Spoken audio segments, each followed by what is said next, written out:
ஷமாயில் முஹம்மதியா இமாம் திர்மிதி ரஹிமஹுல்லா தொகுத்த அல்லாஹ்வுடைய நபி ஸல்லல்லாஹு அலைஹி வஸல்லமுடைய தோற்றத்தை பற்றியும் அவங்களுடைய குணாதிசயங்கள் பண்பு நலன்களை பற்றி தொகுத்த ஒரு அருமையான புத்தகம். அதற்கு முன்னாடி அந்த மாதிரி ஒரு நூல் முன்மாதிரி நூல் இருந்ததா அப்படின்னா நமக்கு தெரிஞ்ச வரைக்கும் இல்ல.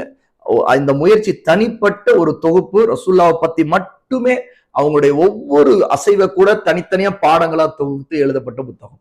ஏற்கனவே தமிழ்ல இருக்குது. நாம இதை கொண்டு வர விரும்பியதுன்னா முதல்ல ரசூலுல்லாஹ்வில முஹப்பத், இதுதான் முதல் காரணம்.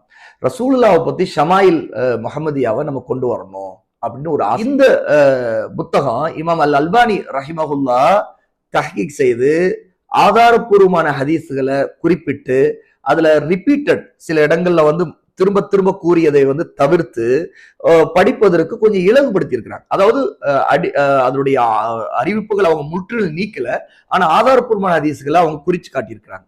அதனால இமாம் அல்பானி ரஹிமஹுல்லாவுடைய தஹ்கீக் இருக்கக்கூடிய புத்தகத்தையே மொழிபெயர்த்துடலாம் அப்படின்னு அந்த மாதிரி மொழிபெயர்க்கப்பட்ட புத்தகம். நம்மால முடிந்த தனித்தன்மையெல்லாம் இந்த புத்தகத்துக்கு நம்ம செய்யணும்னு ஆசைப்பட்டு செய்த ஒரு புத்தகம் தான் ரசூலுல்லாஹ்வுடைய முஹம்மது ஸல்லல்லாஹு அலைஹி வஸல்லம் தோற்றமும் குணங்களும்.